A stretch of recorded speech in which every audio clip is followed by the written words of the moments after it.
I'm Ken Harbaugh, host of Warriors in Their Own Words. In partnership with the Honor Project, we've brought this podcast back at a time when our nation needs these stories more than ever. Warriors in Their Own Words is our attempt to present an unvarnished, unsanitized truth of what we have asked of those who defend this nation. Thank you for listening, and by doing so, honoring those who have served. Today, in the first of a two-part episode, we'll hear from Colonel Bud Anderson. Anderson served as a P-51 Mustang pilot in World War II and is the highest-scoring living American fighter ace. In the first part of his interview, Anderson describes how the Mustang came to be, the differences between Allied and enemy aircraft, and an intense dogfight he had during a large-scale bombing mission near Ludwigshafen, Germany. My name is Clarence E. Bud Anderson. The Mustang almost happened by accident. It was built by the North American company right here in L.A., and they were a fledgling company in the early 40s, trying to get into the business. The war was on, and they had built a couple of trainers, and the British came over to the United States on the Lend-Lease program with a commission trying to find somebody to build fighters for the Royal Air Force. They went to North American and asked them to build a current fighter that was in production in the United States, the P-40, built by Curtiss and powered by an Allison engine. And they wanted North American to tool up and produce P-40s from drawings given to them by Curtiss. So the North American company was young and very aggressive and had some very talented people. So they told the British, look, we can build you a better airplane in the same time it would take us to tool up to build P-40s for you. Well, that would probably be pretty risky, and fortunately, the British decided to bet on them. So they built a prototype and flew it in some remarkable short time, something like 120 days. And they would have flown it sooner, except the government didn't furnish them the engine in time. But anyway, a remarkably short time. And they flew this Mustang with their modern technology, a laminar flow wing and an innovative radiator system that actually gave it a little bit of thrust to offset the drag, and came up with the early Mustang, or P-51A, and it was still, because it had the Allison engine in it with a one-stage supercharger, it was still kind of a low-altitude airplane. And they built them for the British, and they arrived over there, I don't remember when, but kind of late after the Battle of Britain. And the Brits used them for what they called Army cooperation and reconnaissance and things like this, low-altitude flying.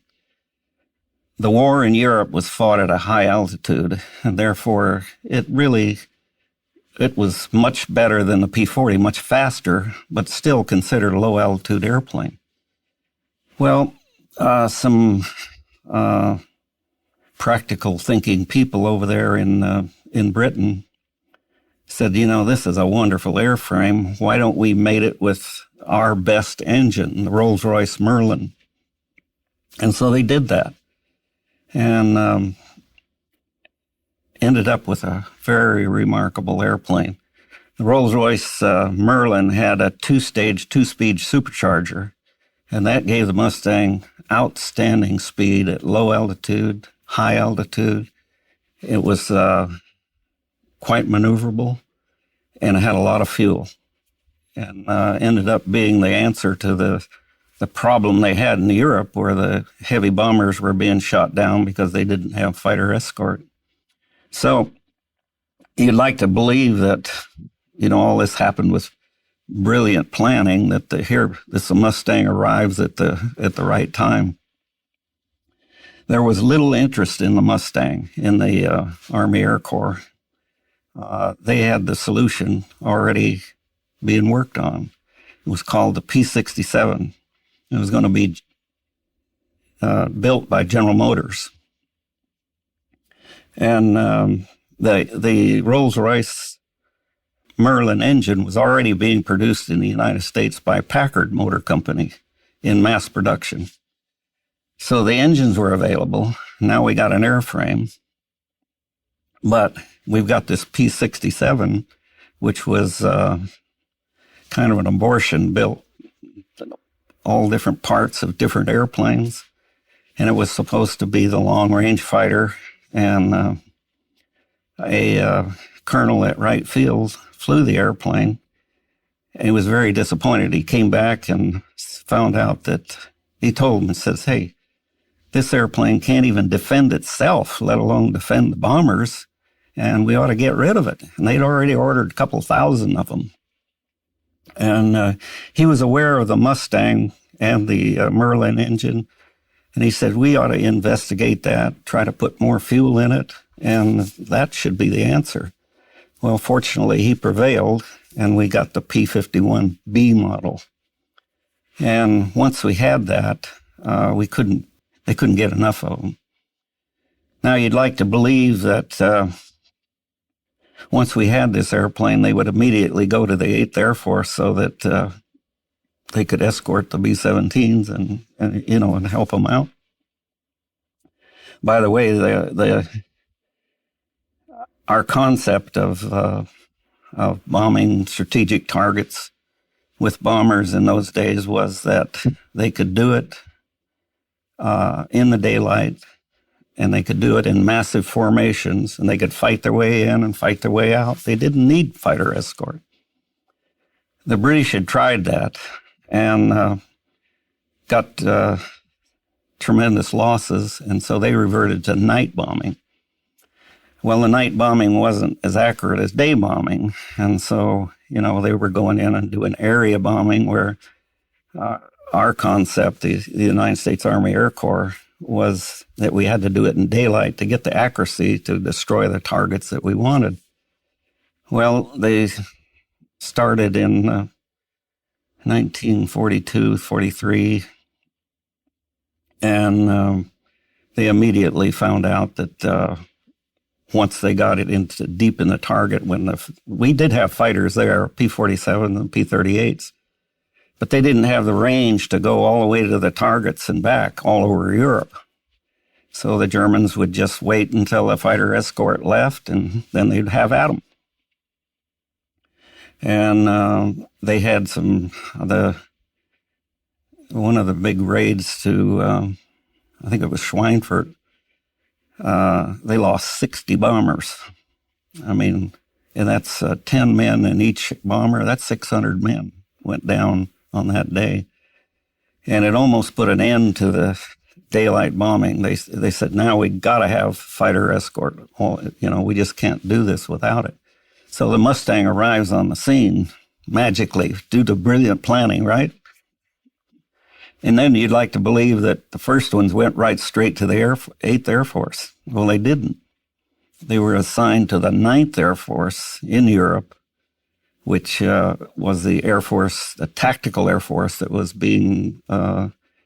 preparing for the eventual invasion of Europe for ground support. Fortunately, they were in England, and the 354th Fighter Group, the Pioneer Mustang Group, very famous fighter group, received these airplanes. They had essentially nothing to do, to get their airplanes and train and wait for the invasion. So they loaned them to the 8th Air Force, which did the strategic bombing as a fighter escort. They were so wildly successful that the Air Force demanded that we have the P-51B for escort. That leads me to one of my philosophies about warfare. It's not brilliant planning that wins. It's the side that screws up the least that gets the breaks. But once they got the P-51s, to show you how successful they were, they had 15 fighter groups. And by the end of the war, there was 14 of them had converted all to Mustangs, and there was just one P-47 unit left in the whole 8th Air Force. It was a tremendous airplane. It was good at high altitude, good at low altitude. It was very maneuverable, and I think in the hands of a good pilot, it could hold its own or do better than any of the enemy airplanes. And it had this tremendous range.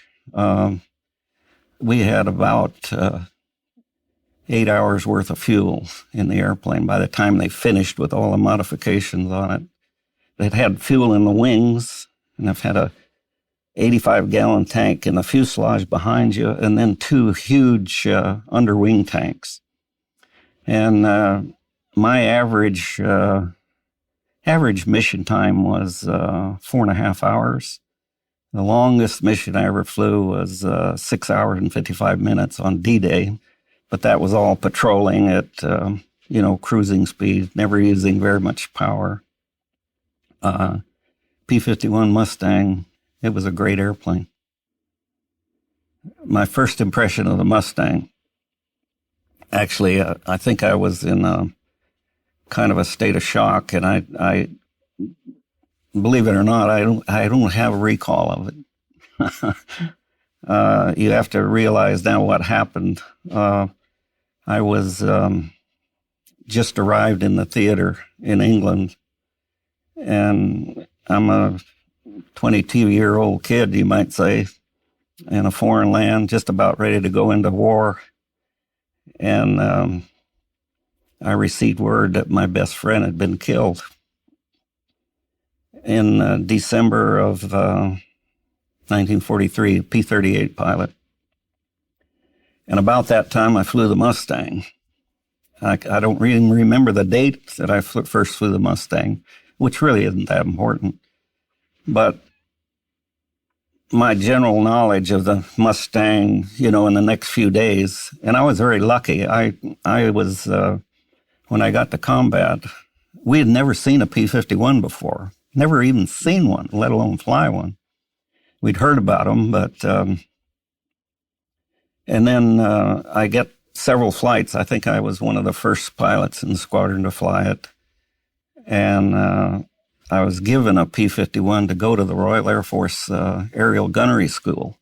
And so I got about 35 hours in it before I went into combat, which was a real break for me. The only fighter I'd flown before was a P-39. And I instantly realized that this was a much better airplane. It was much more honest, a lot more maneuverable, and just it was powerful. It looked good in the air, and it sounded good, and it flew like a dream. The Spitfire was a great airplane, but it was built to fly right over the airfield. It was built for point defense, so it didn't have that much fuel. And it would take off and fight right over its field and then come in and land. And it was very maneuverable. And what a Spitfire could do in an hour, we could do for 8 hours. The early Mustangs, I already talked about maneuverability, speed, range, and we could outdive anything. It was still a tail dragger. And of course, you had this tremendous big nose up ahead of you, so it was you couldn't see very good on takeoff, and you had because you had this big nose up there, so you had to work with that. That was a bad feature because it was a tailwheel airplane. The other thing was the early B models had a birdcage canopy. It was a wraparound, and you opened it like this over the top of you. So you had these crossbars on both sides, and you couldn't see out of it very well. So the first thing we did was, when we got over there, we put on what they called a Malcolm hood. This was a replacement canopy that the British built for their early Mustangs. And it essentially was like a fishbowl turned upside down and take the old cockpit off and put this thing down. And it bulged out over the side and the back. You could look out and count the engine stacks, exhaust stacks on the engine, and you could turn around and look this way behind your tail. It was tremendous. The visibility out of it was great with this canopy. Then later, the D-Dog model had the long bubble canopy of the classic Mustang, and tremendous visibility out of it. Another good feature. The only bad points that I can think of in the Mustang was that to get that tremendous range in, they put so much fuel in it that the aft fuselage tank, the one right behind you, gave it a aft center of gravity. And the airplane was actually unstable with a full fuselage tank. So you had to manage your fuel properly if you were going to get into combat early. You didn't want to fly. You didn't want to fly in a maneuvering flight with a full fuselage tank because it gave you a stick force reversal. Now I'll try to explain that. When you're in a turn, you're pulling back on the stick. You have a positive force there, and the airplane is balanced. But as you tighten up the turn with the FCG, the airplane tends to want to come up this way, and you end up pushing forward on the airplane to keep it from doing that. It's unstable. If you let go of it, it would tuck right up and stall on you. So that's not a natural thing for a pilot to do. And you have to counter it, and you have to fly very carefully. On instruments, it was pretty much unstable. If you went up or push it down, the airplane stayed there. It had very light forces. So to counter that, what we did is if we knew we were going to get in combat, a short-range mission, you took off and you burned half your fuel down. So then when you got into combat and you dropped your external tanks, you were ready to fight. If you wanted every bit of fuel, you kept that fuel. You took off on a left main or right main. One of those fed some fuel back from the carburetor in there. And you took off. You went to your drop tanks immediately, ran them dry, dropped them, then go to your fuselage tank, run it halfway down. Now you're ready to fight. But if you wanted all of that fuel, you took off, go to the externals. Then when they're dry, you burn this thing down. Well, if you got jumped before your drop tanks were dry, you would have an unstable airplane. And that did happen to me once, and it's kind of a long story, but it's another good dogfight. The other thing was a negative aspect of the P-51. The war, I told you, the war in Europe was fought at a high altitude.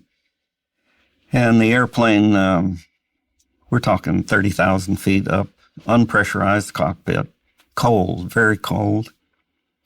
Frost would build up on the canopy. Sometimes you have to scrape it off. It was very cold in the cockpit. We had this little tube down there, and it said on the top of it, heat. And that was supposed to keep you warm, but there was no heat coming out of it. Very cold airplane. Other than that, that's about the only deficiencies that I could say about the P-51. After I flew the Mustang for enough time to be very comfortable in it, and after I got the experience of dogfighting with some enemy airplanes, I gained the confidence in the Mustang. And I didn't worry about whether it was an Emil 109 or with Focke-Wulf 190. If I saw one or the other, I would attack them, and whichever one I had, was closest or had the advantage over, because I felt that I could defeat either one of them. Yeah, we're talking about difference between the P-51 and the Emil 109 from an armament standpoint. Well, there was several models of the Emil 109s, and also a couple of models of P-51s, 3 different ones, and Germans, Me-109s, had many, many models. But let's just stick with the P-51B and the D. P-51B model had 4 50 caliber machine guns, and I forget the total rounds on the B model. But I think we still probably had about 30 seconds of fire of ammunition at the rate of fire versus the load. The B model had 6 guns, 3 on each side, and we had 2,000 plus rounds and still about 30 seconds of fire. The Germans, the Me-109 had the cannon through the nose, 30 millimeter, and then either 2 or 4 7.9 millimeter. The Me-109 had a cannon plus maybe 2 or 4 machine guns, 7.9 millimeter, and a 30 millimeter cannon. I think they had less ammunition than we did. You would say that the cannon would be the heaviest, that would be the heaviest firepower between the two, but the ammunition with less time that they could fire, and then the 50s were heavier than their 7.9, so I don't know whether you'd call it a draw or what, but the big cannon, if you got hit with that, would have been devastating. It was designed to shoot down bombers. Well, P-51 versus Me-109. I felt that the Mustang was superior in all ways, personally. I've learned later that that at a low altitude, the Me-109 was a formidable enemy in maneuvering flight. But my personal experience, the airplanes were pretty close in performance as far as maneuvering flight. That's one thing we're talking about. The Mustang was faster, could dive faster. I think it was better at high altitude. At low altitude, maybe the 109 had the edge. I'm not real sure, but I think in the hands of a good pilot, the Mustang could certainly hold its own. One thing that we had over the enemy was the fuel. We flew to Posen, Poland. We went down to Czechoslovakia. We went all the way to Russia on shuttle missions. I didn't go any, but I mean the Mustang did. And for example, I could fly deep into Germany, drop my tanks, and I still had bags of fuel. The Me-109 was a very short-legged airplane. It probably had maybe an hour and a half endurance, and we could sit there and dogfight all day with them, and they're going to run out of fuel, and we can still dogfight and fly all the way back to England. I think most historians agree that we broke the back of the Luftwaffe in the spring of 1944, which gave us air superiority, which allowed us to invade Europe, the invasion, D-Day, June 6, 1944. Air superiority was mandatory to accomplish that invasion of Europe with the masses of boats and men and things like that came across on Normandy. And as we know now,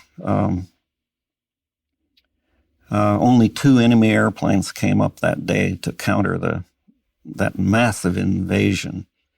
And of course, it was remember my things about brilliant planning or screw-ups. The Germans really screwed up on that one. They thought it was a feint at first. They had their forces tied up, and Hitler was, because the only one that could give the permission to release certain units, and he was asleep, and they didn't dare wake him up to ask him. And so, again, the side that screws up the least, more important than brilliant planning. But we're talking about German Air Force, German pilots, and things like that, skill. The German Air Force had a very skilled pilots, very experienced. And experience is the way you judge a fighter pilot. More experience he has, the better he is. It's like anything you do in life. Their Air Force, of course, started flying combat in Spain, 1930, way before 39. And then, of course, 39, 40, 41, 42, they were fighting. Battle of Britain was all they had, and across France, into Poland, into Russia. So they had a lot of experience, and they had good airplanes, a very formidable Air Force. What they lacked was a pilot replacement training program, follow-on pilots to come later. I don't know what they're planning. They figured they were going to do a quick war and it would be all over and they'd be in charge, and they didn't need it. So what happened? We started with the idea of going in, bombing their factories, going after the oil, ball bearings, critical things for production. I remember one thing when I first got to Europe, we started reading the intelligence reports, and I looked at the figures on how many fighters they were producing, and I remembered at the time that I left, when I finished my second tour of combat, I looked at these same figures, and they had more airplanes. They were still pumping out airplanes faster than they were when I first got there, which kind of amazed me. Here we are bombing these factories. I thought we were shutting them down. What they were really short of was pilots. And again, this is another lucky break. When we first got to England, the 8th Air Force was run by the Bomber Command, the bomber elements of the 8th Air Force. And they had this concept that the B-17 could fly to the target, fight its way in, fight its way out. Remember, we called it the Flying Fortress? And they flew in these massive formations, 3-3-3, 3-3-3, 3-3-3 over here, with all those 50 caliber guns forward and aft and sideways. They felt they were invulnerable. Flying Fortress. So, well, then they, as I explained earlier, they found the sad news was that didn't work. And they had to have fighter escort. Well, the concept of fighter escort in those days was you stay with the B-17s. They wanted to see you. They wanted you to fly almost in formation with them. And that wasn't the way to do it. We actually had instructions to, if the bombers were attacked, you drive the enemy away, drive him away and then come back. If you went through it, you could chase them through 18,000 feet, and then you had to leave them, come back and escort the bombers. And fighter pilots complained about it, but they were, the 8th Air Force was run by bomber pilots, and they said, you fly formation with us, drive them away. Okay, and shortly after I got there and started flying combat, General Jimmy Doolittle took over the 8th Air Force. And one of the first things he did was he changed the rules. He said, okay, guys, now when you engage the enemy, you pursue and destroy. And that gave us the green light to follow the enemy down, take them down and kill them. And that's when the victory started to soar in spring of 1944. And eventually we just overwhelmed them with, we had so many airplanes and we killed so many of their pilots that it began to show. Now, that's not to say that they didn't have good pilots to the end of the war. After all, we had Gunther Rall, Adolf Gillan, Eric Hartmann. All these guys survived the war. But later on, after the war, well after the war, I learned that, sometime after that, they had a lot of inexperienced pilots in the air because they just didn't have the program. So you had great pilots and you had inexperienced pilots in reality. Now, we didn't know that. So when you saw a German airplane, you treated him like the Red Baron. I mean, you used every advantage you had over him, and without the knowledge of knowing who was in that airplane.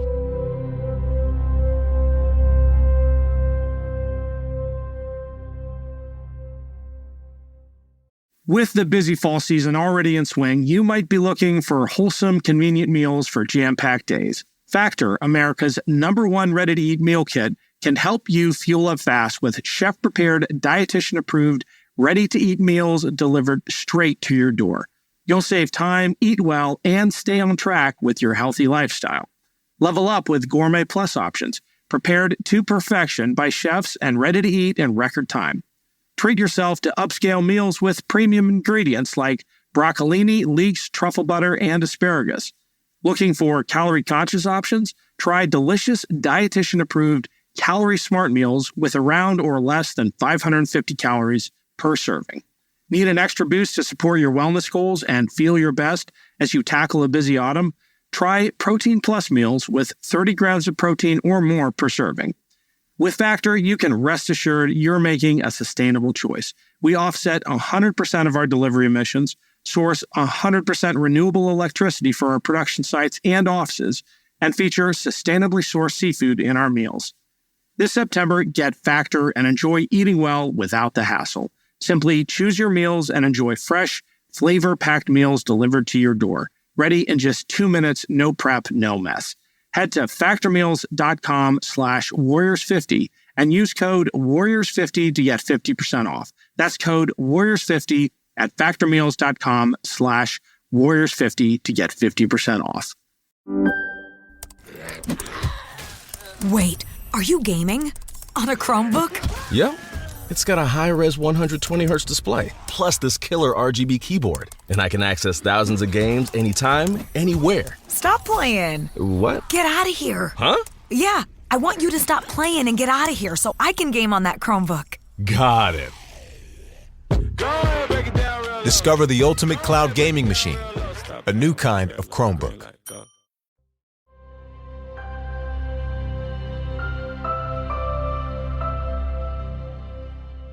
We're talking about a mission was flown on May 27th, 1944 by the 8th Air Force. A huge bomber mission, and our job was to do fighter escort.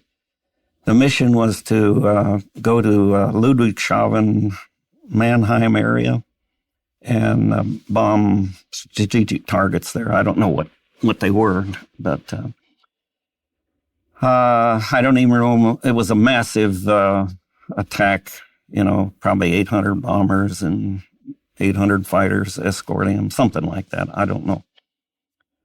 By the way, on that particular day, the weather was incredibly clear, which was very unusual in there. Most of the time we had weather to climb through an overcast and rejoin and things like this, and added to the difficulty of things. But this was one of the days that was just incredibly clear, almost all the way to the target and back. And our mission would be to escort the bombers. Now I need to explain a little bit how we did that. This was in May, so it's we still have the pursue and destroy option. The way we did that after Jimmy Doolittle told us that to kill the enemy, let's say the bombers fly in this long stream, and they fly in these clusters of, I don't know how many airplanes, but 369, 999 here, and then another big formation here, another one here, another one here, in these long stream. And they pretty well would assemble, fly along, pretty straight line, make a turn, do their bombing run, fly on out, and then come on back. Kind of a big triangle, you might say, from England. And it was remarkable sometimes. You'd see these huge formations of airplanes going over. And, you've seen the days when you leave the contrail behind the airplane. And on certain days, you have a little short contrail. On some days, you have these long, persistent contrails that stay in the sky. Can you imagine what 1,000 bombers and 1,000 fighters must have looked like from the ground? It must have been pretty intimidating. But on this particular mission, no contrails, B-17s, fighters. Our job's to escort. So we put the close escort a couple thousand feet above them, and you just kind of did a zigzag or a big, slow S-turn over the top of them. Then we'd send fighters out to the side to patrol up and down. And then we had a few others that were kind of freelance. They could go on up ahead and break up the big formations of enemy airplanes that were getting assembled in large formation to come and attack the bombers. The German pilots were under orders to knock down the bombers. That was their primary mission. And so the dedicated ones, generally speaking, that's what they tried to do. We did get attacked by fighters. Sometimes they brought in fighters escorting fighters, or ones to jump the fighters and try to get them away so the main body could come in and attack. In this case of our dogfight, the subject of our dogfight here, we were attacked first by probably enemy fighters trying to drive the escort away so a major force could come through. I don't know, the total statistics of that day. I looked it up, and we lost 4 airplanes, and we claimed 20 plus destroyed on that day. So it was a major attack in that area. Normally, the German fighters would go after the bombers, but occasionally they would have other fighters come in and escort, especially early in the game when they had Me-110s, the twin-engine things. They would always have other Messerschmitts, Focke-Wulfs go with them to kind of protect them. And their job would then be to, if the 110s got attacked, they would go after the fighters. But their primary mission was always to go after the bombers. And it wasn't rare, but occasionally they would attack the fighters first. But it might have been a tactic. Some people always wondered why they didn't jump the fighters early when they came in over the Dutch coast, make them drop their tanks, and they didn't do that. I think it would have been a mistake for them to do it because, we would have had nothing to do except go after them, and they probably would have lost more airplanes that way. It's kind of speculation. They just didn't do it. Probably didn't have the airplanes, and their primary mission was to go after bombers anyway, so who knows. So on this particular day, I was on the close escort right over the top of the bombers. On the close escort, we had 2 of these 4-ship flights doing the close escort on our particular thing. We're taught when we go on these missions, we were taking 48 airplanes. That's 3 squadrons of 16 airplanes. And then we'd break up and put them up and down the bomber, our assigned bombers. And then there were other fighter groups doing the same thing. So I'm on the close escort. We were deep on the mission. We were still in France. Now this is in, all the way across France. we're darn near down to Switzerland. I think Strasbourg was the closest big city, and there's a big river that runs through there. And I knew when we passed that river, we're in Germany. France was occupied, of course, at this time. So we're cruising along. We hear on the radio that up front, ahead of us, they were being attacked. So we pushed our power up, dropped our tanks, pushed our power up. And I was on this second flight, and as we turned like that, we kind of got strung out, and this put my flight as tail end Charlie. Whenever you're tail end Charlie, you want to look around behind you because you're vulnerable. So as we added power, trying to pick up speed, I turned around to look at my 6 o'clock, and about that time, my wingman's on the inside. He calls out, "Hey, we got 4 bogies, unidentified airplanes, attacking us, coming down on us from 5 o'clock high. All right, we're right here like this. This is the 4 of us, and we're being attacked from here. We're very vulnerable. You know, if we continue around, they're just going to come right in and get us from the 6 o'clock position." We see them, plenty of time. I identified them immediately as ME-109s. And what you do there to break an attack, you turn around and come at them head on. This is a standard tactic, and if they get a shot, it's going to be very difficult. It's going to be head on like this. And I had one of those once too. That's very exciting. Okay, so we turn like this very hard. When you do that, that puts your flight into what we call string formation. You're in a line of a trail, 1, 2, 3, 4, just kind of following each other. Then you can maneuver very hard with that. So I get it turned around. We come at them head on, go like this right through us. They didn't have a chance to shoot. Now, what do? You're separating from each other. I'm looking back at them, see what they do. They start a left turn. They don't dive away. They turn left, so I turn left. Now we got 4 ME-109s on this side and got 4 Mustangs coming around like this. And they had the initial advantage because they had altitude above us, so they had speed. We broke the attack.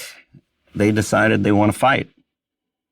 So they're coming around, and we're coming around now in a big left circle. This goes about 2 times. The Mustang was right at the altitude that it performs best at high altitude. Exactly where I needed to be. Full power, takeoff power, 3,000 RPM. And we gradually gained on them. So we've turned their advantage now to our advantage. They're across the circle, and each time we come around, I'm a little closer to getting in trail with them. They see that. And when they came around, they roll out. They're still 1, 2, 3, 4 in trail, and they went back towards Germany. They tried to climb a little bit, and then they level out. This was the ME-109G, their best high-altitude fighter. And they probably thought, hey, we can outperform the Mustang at this altitude. They either hadn't engaged us before or had limited experience, I don't know which. But they were pretty good pilots. They flying good formation. So as I just turn out and follow them. Now we got 4 Mustangs, 4 ME-109s. The last German, the last ME-109, he starts to climb. And he's climbing like this. So here I'm coming under him. I'm after the 3. But I'm looking at this guy, and I don't want to get too far up or he can drop down on me. So I sent remember we had 2 and 2. I sent my element of 2. I said, you chase number 4, and my wingman and I will chase the other 3. He did that, and he shot that number 4 guy down later. So now we got 3 ME-109s, 2 Mustangs. Now, when you shoot somebody down, the best way to do it is to get right here, what we call 6 o'clock. Dead astern, no angle off, and just close in as close as you can and shoot him down. in this case, that's what I did with this number 4 guy. I just drove up behind him, shot him, and pieces start coming off, start smoke coming out. And he did an incredible thing at that time. He rolled over and flew inverted like this. And I thought, what the heck's he doing? You know, if he's going to run away, he just would roll over and pull away. I don't know whether he was inexperienced or very experienced, because it's pretty difficult to fly at that altitude upside down and maintain it. Well, it didn't matter, because I'm sitting there right side up very comfortably and pumped some more shells into him. And then he really came apart and smoking badly and out of control. And I'm not white. I'm gaining on him, and I'm after the other 2 guys. Those guys now are dancing around a little bit, trying to look back and see what's happening. Maybe this guy was hollering, you know, hey, I'm getting my butt shot off back here. Let's do something. And anyway, he's gone. I'm sure he's shot, killed, or out of control. And I'm pressing on to get the other 2 guys. They were dancing around like this, and all of a sudden, they made up their mind. One guy's going to run, and the other guy's going to stay and fight. And the leader rolled over and went back, and the wingman came around like this. Now, remember what I told you about how shooting at somebody? You don't want to be at this 90-degree angle.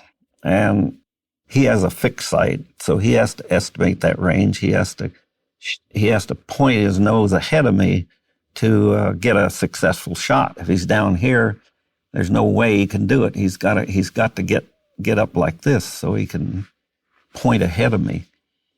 That's a very difficult shot to shoot here at a very high angle off. And so you want to get in that 10-degree cone, or maybe a 30-degree cone at maximum, but never out here like this. And so there's a point there where he was close, but I felt confident because he just did not have a lead on me. So this guy comes around at a hard left turn. I'm out of range. I could try to turn in here, but he's got a good angle already. I could pull it to idle and maybe get down here and get behind him, but I've lost my energy, and he might still have his energy and come around here.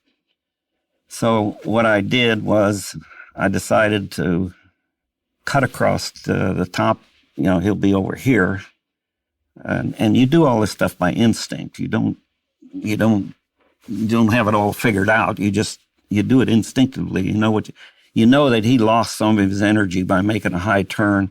So I went across the top of his path there, pulled up, traded my airspeed for altitude so I could gain some advantage over him. He's going to turn hard. I'm going to keep my speed up, get a little altitude, then watch and see what he does. If he continues to turn around, then I can come back around and drop on him. If he dives away, I can chase him. The one thing he might do, if he thinks he's got an advantage, is to reverse his turn and try to come after me. But I feel at that point that I have the energy, I've outmaneuvered him, and will have the advantage. What did he do? Okay, he makes this hard turn. I go across. Sure enough, he turns back and tries to follow me. I'm pulling up. I've got a wingman over here. And I'm looking back at him, and I see him go like this, and I know he's going after my wingman. So I told John Scarrow, I said, John, he's coming after you. You do a defensive maneuver, take it down, just, roll it, do whatever you can to defend yourself, and I'll drop in behind him, and maybe we can get him that way. So John did that. Sure enough, boy, he went right after him. But there I am. I just pulled out, and now I'm in a good position to shoot at him. I will be. He sees that right away. He comes out, straightens out, pulls away. Then he comes around on this hard turn again. Well, I said, I out-zoomed him last time. I think I'll try that again. So I cut across him, pull up, hoping that he's going to do something else, continue turning, but no, he comes around and he starts following me, pulling up. And now I've got the problem. So I pull up. He took this option of coming around and try to follow me. Now, we've got fixed guns, and I know that he has to pull a lead on me. He has to get his nose pointed ahead of me. He's below me. I can see him. I can look back. I can see that hole in the prop where the big cannon is. And I'm in big trouble if he can get that gun pointed right at me. I'm pulling up. We're both losing airspeed at a pretty significant rate. And pretty soon one of us is going to stall first, and whoever does that is going to be in big trouble. If he stalls first, he's going to have to drop out. That'll put me on his tail. If I stall first, I'm going to slip down, and he'll be able to get a lead on me and blow me out of the sky. I know that I've got a little more energy than he is, but I'm thinking about plan B. I tell you what, I can close my eyes, and I can look over my left shoulder, and I can still see the nose of that Messerschmitt. It has a big hole in the end of the propeller hub with a big cannon designed to shoot down bombers. And I can look over my shoulder and still see that airplane. Now, he's down below me, and I know that he has to get up here like this. He has to lead me. And he's actually below me. I see him pulling, so I'm pulling. We're both pulling. Well, pretty soon we're going to run out of airspeed and ideas. And like I say, I'm thinking of a plan B, and I see the airplane shudder. And he's starting to lose control.